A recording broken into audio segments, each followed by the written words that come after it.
तो कुछ क्वेश्चंस देख लेते हैं कन्वर्जेंस और डाइवर्जेंस पे कि अगर कोई सीरीज कन्वर्जेंस है और डाइवर्जेंस है ये प्रूव करना है तो हम किस तरह से प्रूव करेंगे। ठीक है, तो क्वेश्चन नंबर 1 देख लेते हैं। ये दी हुई है एन टर्म दी हुई है एक सीरीज की। ठीक है, 3 into n minus 1 y 1 plus 2 n दिया हुआ है। ठीक है, ये मेरे को एन टर्म दी है सीरीज की और चेक करना है कि ये सीरीज कन्वर्जेंस होगी या डाइवर्जेंस होगी। तो कन्वर्जेंस और डाइवर्जेंस हम कैसे पता लगाते हैं? अगर हमें किसी सीरीज की एन टर्म दी है तो सबसे पहले हम क्या करेंगे, उसकी लिमिट निकाल लेंगे। एन टेंस टू इन्फिनिटी पे उसकी लिमिट निकालेंगे। ठीक है, मान लो ये कोई एन टर्म है और इसकी मेरे को कन्वर्जेंस और डाइवर्जेंस चेक करनी है कि कन्वर्जेंस होगा या डाइवर्जेंस होगा। तो इसके लिए मैं क्या करूँगा, मैं इसकी लिमिट निकाल लेता हूँ एन टेंस टू इन्फिनिटी पर। अगर ये लिमिट कोई फाइनाइट नंबर आ जाती है, कोई फाइनाइट नंबर आ जाती है, ठीक है, तीन केस बन सकते हैं, या तो फाइनाइट नंबर आ जाए या ये केस बन सकता है कि इनफाइनाइट आ जाए, कोई इनफाइनाइट वैल्यू आ जाए, और तीसरा केस बन सकता है कि ये ऑसिलेट करे, ऑसिलेट करे, ये जो वैल्यू है वो ऑसिलेट करे।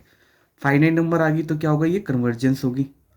ठीक है, और इनफाइनाइट नंबर आएगी तो ये बेसिकली डाइवर्जेंस होगी सीरीज। ठीक है, और अगर ये ऑसिलेट करेगी, ये वैल्यू ऑसिलेट करेगी तो बेसिकली इसे हम बोल देंगे कि ये ऑसिलेटिंग सीरीज है, सीरीज इज ऑसिलेटिंग। तो सिंपली हम ये बोल देंगे कि सीरीज ऑसिलेटिंग कर रही है। ओके, अब एग्जांपल के लिए जो एन टर्म है इस पे देखते हैं। तो limit n tends to infinity हो जाएगा 3n माइनस 1 1 प्लस 2n। अब इसमें हम क्या करेंगे, 3n माइनस 1 से n कॉमन ले लेते हैं, 1 प्लस 2n से नीचे से n कॉमन ले लेते हैं, तो n ऊपर नीचे कॉमन आ जाएगा तो उसे कैंसिल कर देंगे। तो limit n tends to infinity, n ऊपर से कॉमन लिया तो कितना बचा, 3 माइनस 1 वाई एन, और यहाँ से भी n ऊपर नीचे से भी कॉमन ले लिया तो क्या आएगा, 1 वाई एन प्लस 2। ठीक है, n से n कैंसिल। नाउ अगर हम 1 बाई एन में यहाँ पे n की जगह इन्फिनिटी डाल देंगे तो ये जीरो हो जाएगा, और यहाँ पे भी 1 बाई एन में इन्फिनिटी डाल देंगे तो जीरो हो जाएगा। तो आंसर क्या आएगा, 3/2। अब यहाँ पे 1 बाई एन में हमें दिया हुआ था, जब हम यहाँ पे इन्फिनिटी डाल रहे हैं, एन की जगह इन्फिनिटी पुट कर रहे हैं, तो कुछ लोग बोल सकते हैं कि ये जीरो क्यों आएगा। ठीक है, क्योंकि ये जो हमारा डिनोमिनेटर है वो न्यूमरेटर की कंपैरिजन में काफ़ी बड़ा है। अगर डिनोमिनेटर हमारा इनफाइनाइट पे जाएगा तो कुछ भी इनफाइनाइट से अगर हम डिवाइड करते हैं तो वो हमें क्या दे देता है, जीरो दे देता है। ठीक है, तो ये आंसर आ जाएगा limit n tends to infinity 3n minus 1 y 1 plus 2 into n. ठीक है, ये बेसिकली क्या है, फाइनाइट वैल्यू है, फाइनाइट वैल्यू है, इसलिए इस सीरीज को क्या बोल देंगे हम कि सीरीज हमारी कन्वर्जेंट है, सीरीज इज कन्वर्जेंट, हमारी जो सीरीज होगी वो कन्वर्जेंट होगी। नाउ दूसरा क्वेश्चन देख लेते हैं, इस टॉपिक पर दूसरा क्वेश्चन देख लेते हैं। ठीक है, ये हमें कोई सीरीज दी हुई है इस तरह से कि 1 plus 2 plus 3 plus dot dot dot, यहाँ पे कहीं एन टर्म होगी and plus dot dot dot infinity तक जा रही है। ठीक है, ओके, तो सबसे पहले हम क्या करेंगे, इस सीरीज की एन टर्म निकालेंगे। एन टर्म क्यों निकाल रहे हैं, क्योंकि एन टर्म निकाल के तो हम बता पाएंगे कि हमारी सीरीज कन्वर्जेंस होगी, डाइवर्जेंस होगी या ऑसिलेटिंग होगी। उसकी लिमिट निकालेंगे एन टर्म की, फिर अगर लिमिट फाइनाइट आती है तो कन्वर्जेंस होगी, इनफाइनाइट आती है तो डाइवर्जेंस होगी, और ऑसिलेटिंग कोई वैल्यू आती है तो हमारी ऑसिलेटिंग सीरीज होगी। तो सबसे पहले हमारा क्या टारगेट है कि हम इसकी एन टर्म फाइंड आउट करें। तो 1 प्लस 2 प्लस 3 दी हुई है, तो इसकी जो एन टर्म होगी वो क्या होगी हमारी, एन इंटू एन प्लस 1/2 हो जाएगी। इसकी सीरीज की एन टर्म हमने निकाल ली, एन इंटू एन प्लस 1/2 होगी।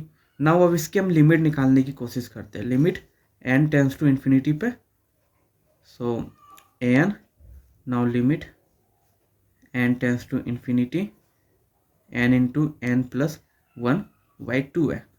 नाउ अगर मैं यहाँ पे n की जगह इन्फिनिटी डालूंगा, पुट कर देता हूँ, अगर n की जगह इन्फिनिटी पुट करूंगा तो इन्फिनिटी इंटू इन्फिनिटी होगा, और इन्फिनिटी इंटू इन्फिनिटी क्या देगा, इन्फिनिटी दे देगा। यानी ये जो वैल्यू मेरे को मिली वो बेसिकली क्या है, इनफाइनाइट वैल्यू है। ये जो हमें सीरीज दे रही है, सीरीज के nth टर्म की अगर मैं लिमिट निकालता हूँ तो वो हमें इनफाइनाइट वैल्यू दे रही है, यानी हमारी सीरीज क्या होगी, डाइवर्जेंट होगी। Hence the series is divergent. ठीक है, नाउ एक और क्वेश्चन ले लेते हैं। तो हमारा जो नेक्स्ट क्वेश्चन है वो है कि हमें कोई क्वेश्चन nth टर्म दी हुई है किसी सीरीज की, वो कितनी है, 2 की पावर n। नाउ इसमें बताना है ये सीरीज हमारी डाइवर्जेंट होगी कि कन्वर्जेंट होगी। तो सबसे पहले हम क्या करेंगे, लिमिट निकाल लेंगे n टेंस टू इन्फिनिटी पे 2 की पावर n। अब n की जगह अगर मैं इन्फिनिटी डाल दूं तो यहाँ पे जो हमारा nth टर्म है 2 की पावर n है, यानी ये 2 हमारा 1 से बड़ा है। अगर हमारा 2 1 से बड़ा है, मतलब जो हमारा ये 2 है 1 से बड़ा है, तो अगर हम इसको इनफाइनाइट देंगे पावर में तो ये हमें क्या वैल्यू दे देगा, इन्फिनिटी दे देगा। यानी 2 की पावर n है, n की जगह अगर हम इन्फिनिटी पुट करते हैं तो हमें क्या मिल जाएगा, इन्फिनिटी मिल जाएगा। हैंस ये भी क्या हमारी फाइनाइट वैल्यू है, और अगर ये हमारी फाइनाइट वैल्यू है तो सीरीज क्या होगी, डाइवर्जेंट होगी। Hence series is divergent. ठीक है, ओके। नाउ हम एग्जांपल अब देख लेते हैं कि हमारी सीरीज जो है ऑसिलेशन कब होगी, ऑसिलेटिंग सीरीज कब होगी। अगर मैं उसके एग्जांपल की बात करूं तो हमें तो एक और क्वेश्चन देखते हैं। A n is equals to 3 plus minus 1 की पावर n दी हुई है। अब इसमें बताना है ये सीरीज हमारी डाइवर्जेंट होगी कि कन्वर्जेंट होगी कि ऑसिलेटिंग होगी। तो चेक करते हैं। सबसे पहले क्या करेंगे, limit n tends to infinity पे हम nth की वैल्यू निकाल लेंगे, क्या देते हैं, तो limit n tends to infinity 3 plus minus 1 की पावर n। नाउ अगर हम n की जगह इन्फिनिटी पुट करेंगे तो -1y इन्फिनिटी हमें क्या दे सकता है, 1 भी दे सकता है, और बेसिकली -1 भी दे सकता है। तो 1 कब देगा, जब हमारा जो n होगा, ठीक है, जो हमारा n होगा अगर वो इवन होता है या फिर n हमारा ओड होता है। अगर इवन होता है तो 1 दे देगा, ओड होता है तो -1 दे देगा। यानी ये जो इनफाइनाइट नंबर यहाँ पे शो कर रहा है, ये शो कर रहा है कि ये कोई बहुत ज़्यादा लार्ज वैल्यू है। जैसे कि 2 3 4 5 ऐसे करते करते कोई बहुत बड़ा नंबर है, लास्ट में अगर 2 आ जाता है, इवन है, लास्ट में 2 आ गया तो क्या देगा, हमें 1 दे देगा। और अगर लास्ट में 3 आ जाता है, ऐसी बहुत बड़ा नंबर है, लास्ट में 3 आ जाता है तो हमें -1 दे देगा। ओके, तो यहाँ पे 2 केस बन सकते हैं। जब इन्फिनिटी डालने पे 3 प्लस 1 -1 इन्फिनिटी डालूँ तो ये हमें 1 दे दे। 1 कब दे रहे हैं, जब इवन है तो 1 दे देते हैं, तो 4 वैल्यू दे सकते हैं। और अगर ऐसा भी तो हो सकता है कि ये n जो हम इनफाइनाइट नंबर डाल रहे हैं वो ओड हो। अगर वो ओड हुआ तो हमें क्या देगा, -1 देगा। तो 3 -1 2। यानी अगर हमने nth टर्म की लिमिट निकाली n टेंस टू इन्फिनिटी पे तो हमें 2 वैल्यू मिल रही है, एक मिल रही है 4, एक मिल रही है 2। यानी ये बेसिकली क्या कर रहे हैं, ये ऑसिलेट कर रहे हैं, ऑसिलेट कर रहे हैं। Hence the series is oscillating, series is oscillating. Okay.